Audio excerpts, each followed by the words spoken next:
3 questions. The thought came to a certain king that he would never fail if he knew 3 things. These 3 things were: what is the right time to begin something? Which people should he listen to? What is the most important thing for him to do? The king, therefore, sent messengers throughout his kingdom, promising a large sum of money to anyone who would answer these 3 questions. Many wise men came to the king, and they all answered his questions differently. In reply to the first question, some said that the king must prepare a timetable and then follow it strictly. Only in this way, they said, he could do everything at its proper time. Others said that it was impossible to decide in advance the right time for doing something. The king should notice all that was going on, avoid foolish pleasures, and always do whatever seemed necessary at the time. Yet, others said that the king needed a council of wise men who would help him act at the proper time. This was because one man would find it impossible to decide correctly without the help from others, the right time for every action. But then, others said that there were things which could be urgent. These things could not wait for the decision of the council. In order to decide the right time for doing something, it was impossible to look into the future. Only magicians could do that. The king, therefore, would have to go to magicians. In their answer to the second question, some said that the people most necessary to the king were his counselors, others said, the priests. A few others chose the doctors. And yet others said that his soldiers were the most necessary. To the third question, some said science. Others chose fighting, and yet others, religious worship. As the answers to his questions were so different, the king was not satisfied and gave no reward. Instead, he decided to seek the advice of a certain hermit, who was widely known for his wisdom. The hermit lived in a hut in the forest, which he never left. He saw no one but simple people. So, the king put on ordinary clothes. Before he reached the hermit's hut, the king left his horse with his bodyguard and went on alone. As the king came near the hermit's hut, he saw the hermit digging the ground in front of his hut. He greeted the king and continued digging. The hermit was old and weak, and as he worked, he breathed heavily.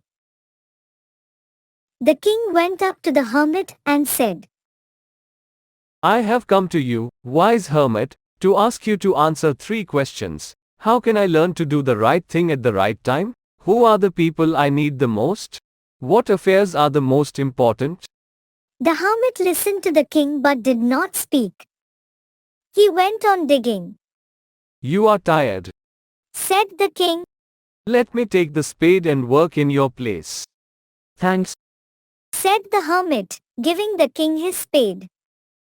Then, he sat down on the ground. When the king had dug 2 beds, he stopped and repeated his questions. The hermit gave no answer, but stood up, stretching out his hand for the spade, and said, now you rest and let me work. But the king did not give him the spade and continued to dig. 1 hour passed, then another.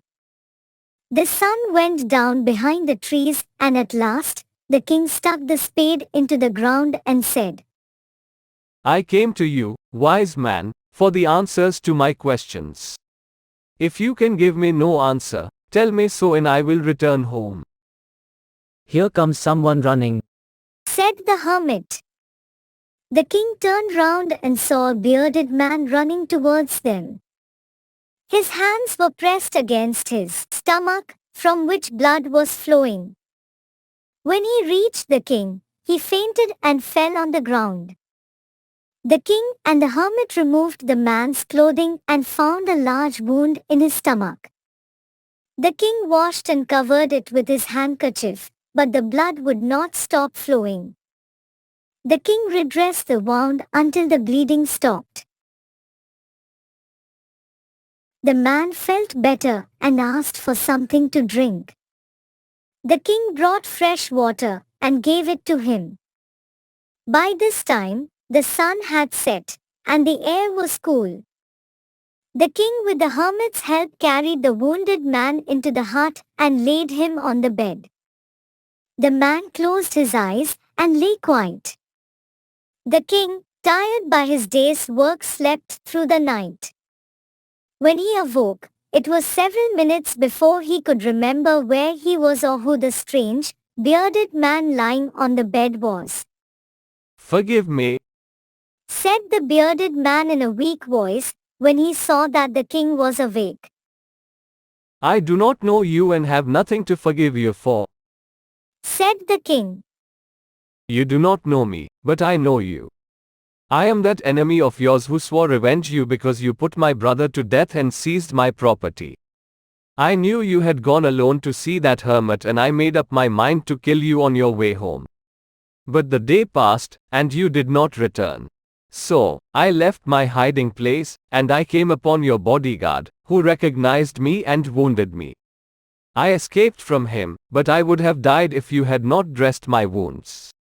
I wished to kill you and you have saved my life. Now, if I live, I will serve you as your most faithful servant and will order my sons to do the same. Forgive me.